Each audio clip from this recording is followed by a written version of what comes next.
मैं बोलूँ तो नॉन। अब हाइमन जो लेयर होती है फीमेल रिप्रोडक्टिव ऑर्गन की, मैंने क्या लिखा है, थिन मेम्ब्रेनस शीट। यूजुअली होता क्या है, मेल्स इसको या जैसे टीनेजर्स होता है आजकल देखो सोशल मीडिया पे फोन सबके पास है। अब तुमने एक क्वेश्चन पूछा कि वर्जिनिटी क्या होता है, आपकी बुक में क्या लिखा हुआ है,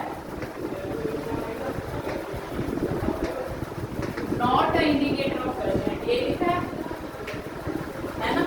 तो वर्जिनिटी बेसिकली किसको बोला जाता है तो पता होगा आपको, नहीं पता। वर्जिनिटी रिलेट किया जाता है पवित्रता से। पवित्रता से मीनिंग है कि जैसे जो फीमेल है वो किसी से भी रिलेशनशिप में नहीं आई, ठीक है। तो अगर तुम गूगल पे या कहीं भी पढ़ोगे सुनोगे ऐसे सर्च करोगे, अगर बायो के स्टूडेंट नहीं,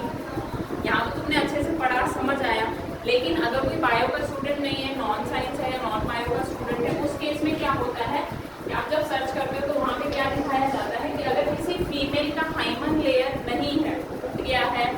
डैमेज हो गया, इसका मतलब वो जो लड़की है वो वर्जिन नहीं है, जो कि बहुत ही गलत बात है सोसाइटी के अकॉर्डिंग।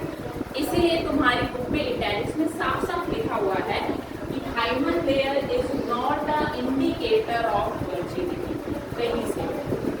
क्योंकि ये सोसाइटल एक कह सकते हैं कि मिथ है, या लोगों ने एक स्टीरियोटिपिकल थॉट प्रोसेस नहीं हो जाता सिर्फ फीमेल के लिए कि अगर हाइमन है तब तो वो वर्जिन है, पवित्र है,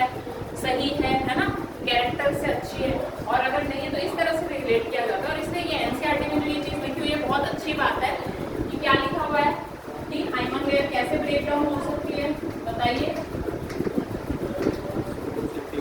एग्जैक्टली, कोई भी स्पोर्ट्स एक्टिविटी हो गई, हॉर्स राइडिंग करते करते हो सकती है, साइकिलिंग करते करते, गाड़ी चलाते चलाते कोई एक्सीडेंट हो गया, छोटी बच्ची है, बाई चांस वो चोट लग गई, कुछ खेल रही है, कर रही है, जो भी है कोई काम,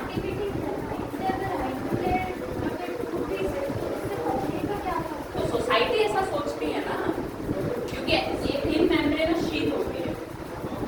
ठीक है। और जस्ट उसके बाद आपने जो सर्विक्स, वेजिना, ये सारे मतलब जो बड़े तुमने भी वो सब, तो क्या फर्क पड़ता है, फर्क कुछ नहीं पड़ता। ये तो देखो इट्स लाइक कि वेल एजुकेटेड जो सोसाइटी है ना, या वेल एजुकेटेड इंसान है वो कभी ऐसा नहीं सोचेगा, लेकिन स्टीरियोटिपिकल जो थॉट प्रोसेस है वो यही है, वो रिलेट करता है। लेकिन फॉर्चुनेटली क्या है कि आपकी बुक में पहले पुरानी बुक्स में जब आप देखेंगे ना ऐसा कुछ भी नहीं होता था, लेकिन ये अच्छी चीज है कि उन्होंने बुक में इटैलिक्स में अलग से मेंशन इसीलिए किया है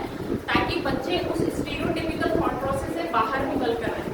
और बच्चे किसी देखो जो बड़े होते हैं, बड़े का थॉट प्रोसेस हम चेंज कर नहीं सकते, ये तुम्हारी एज है कि आपका थॉट प्रोसेस बनता